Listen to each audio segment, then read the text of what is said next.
Breaking, Joe Arpaio is running. He's getting his revenge by Cat Stevens for FreedomDaily.com. President Trump has made a lot of allies and a lot of enemies during his time in office, but few alliances as strong as the one he has forged with former Sheriff Joe Arpaio. Their relationship started before the president was elected and continued after the president decided that Arpaio was unjustly punished and pardoned him. Arpaio's pardon caused a huge stir among liberals because they considered his conviction to be a huge win for political correctness. However, the fact that Arpaio was being made an example of was abundantly clear to anyone not blinded by the rage of a social justice warrior, and President Trump recognized that.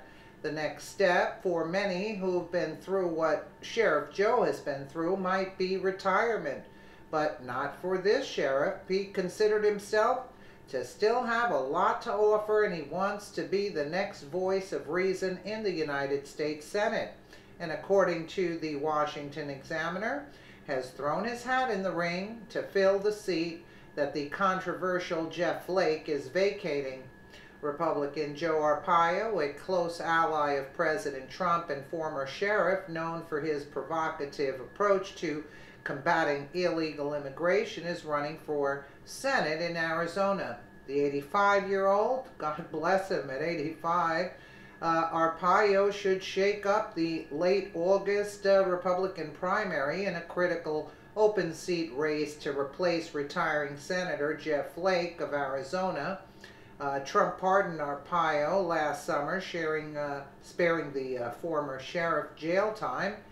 Can you imagine putting an 85-year-old man who served this country in jail for doing his job after he was convicted of ignoring a federal court order in a racial profiling case? Are you kidding me? For the illegals. In other words, an 85-year-old man was going to be put in prison. I mean, think about that, the sense that makes. Arpaio served as an elected sheriff in Maricopa County, which encompasses Phoenix and surrounding suburbs, for 24 years until a Democrat ousted him in 2016. Through strict opposition to illegal immigration and unorthodox policing methods, Arpaio cultivated a national image as a tough law and order cop that made him a favorite of conservative media and popular on the GOP endorsement circuit as Republicans throughout the country sought to bolster their border security bona fides in primaries. Arpaio might not be following the normal pattern of how a person starts their national political career, but if the past couple of years have taught us anything, it's that America is ready for some honest and trustworthy candidates, even if they're unconventional. Arpaio's approach to what his border state needs will be new and improved compared to what the current senators are doing for the good people of Arizona.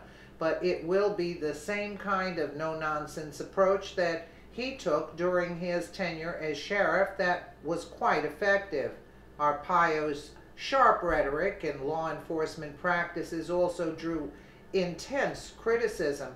Democrats, some Republicans, and advocates for immigrants, both legal and illegal, accused him of unconstitutional racial profiling and even bigotry. Arpaio said he expects more of the same in his Senate campaign, but vowed not to alter his approach. My mother and father came here from Italy. Legally, of course, I have a soft spot for Mexican community, having lived there.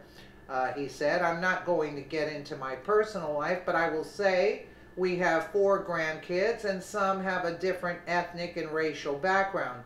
I didn't say that. I don't use my grandkids, so I have a soft spot, but still, I'm going to do my job. You have to do it. Being a U.S. Senator is a little different than being the sheriff, because you can do a lot of things in the U.S. Senate, and I have many plans, believe me. It's tough, it's a tough decision, but If you're going to come across that border, you should be arrested and get the consequences of it, Arpaiio added. I have a far out plan, which may look stupid, he said, when they come to your attention that they're here illegally. These young people, deport them back to Mexico or whatever, and then try to put them on a fast track to come back into the United States legally with special permits. What's wrong with that? They'd say they don't know where their home country is, so let them go there and spend 6 months, because it might take that long to do paperwork to get them here legally, and let them see their home country and see what it's really like. They ought to be proud where they came from. I'm proud being an Italian American. I'm proud of Italy. I'm proud my father, mother came over, proud of it. So you could kill 2 birds with 1 stone. That would be no amnesty. Everybody would be happy. You deport them and then let them come back with all their education here. I'm sure they could find a temporary job or help the foreign countries and build up relations and come back. That's just a big picture that I have. People may say I'm crazy. What am I crazy about? It just makes sense. It's safe to say that if you hate President Trump, you'll hate Joe Arpaio and his approach to the law. However, if you're pro-legal immigration, pro-America first, and ready to see our senators fighting for the people of their state instead of their own careers, you might want to consider supporting Arpaio. Absolutely, the man is right. You want to come in, you come in legally. That's it. No ifs, ands, or buts.